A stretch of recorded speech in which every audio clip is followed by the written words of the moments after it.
कालिदास का एक प्रसंग आता है। महाराज जी, कालिदास ने एक बार काली माता के अंग के ऊपर एक रचना की, जिसकी वजह से कई लोग नाराज हो गए। सबने जाकर के कहा, कालिदास ये तुमने ठीक नहीं किया भाई, तुम्हारे भाव हैं लेकिन काली मां है, उनके अंगों का वर्णन करना ये उचित नहीं है।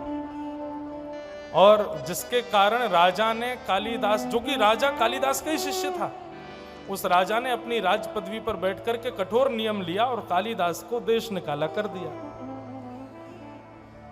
लेकिन एक बार राजा को बड़ी ग्लानि हुई, उसने कहा मैंने गुरुदेव के साथ उचित नहीं किया, मेरे गुरुदेव को खोज के लाओ।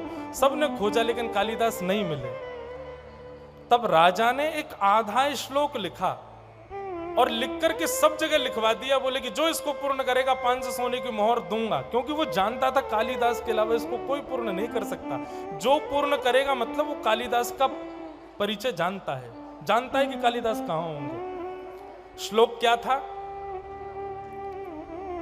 कमले कमलोत्पत्ति श्रूयते न तु दृश्यते।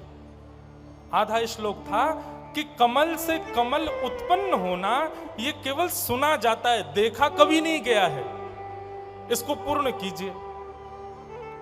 एक बगल में गांव था, वहां की नगर वैश्या उस श्लोक को लिख करके ले गई, अपने घर के बाहर लिख दिया।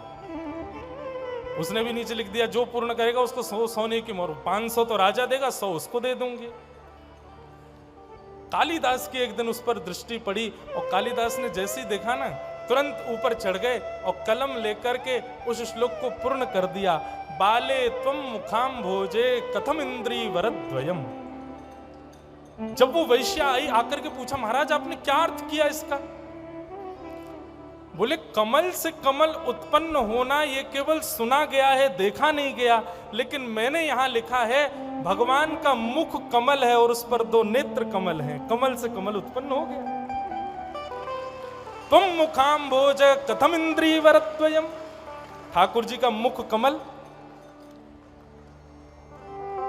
गाते हैं ना, श्री रामचंद्र कृपालु भज मन हरण भव भय दारुण, नव कंज लोचन कंज मुख कर कंज पद कंजारुण।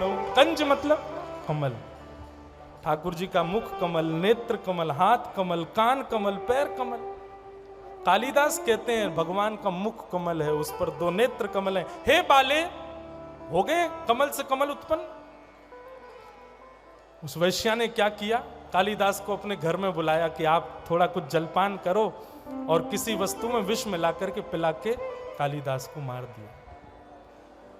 राजा को जब यह बात पता चली, तब राजा ने किसी से जाके पूछा, मेरे गुरुदेव की इतनी भयावह मृत्यु क्यों हुई?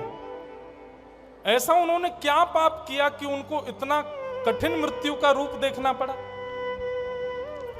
तब एक संत ने बताया, बोले क्योंकि उन्होंने अयोग्य वैश्या को योग्य ज्ञान दिया, इसलिए। वो वैश्या उस ज्ञान के लायक नहीं थी,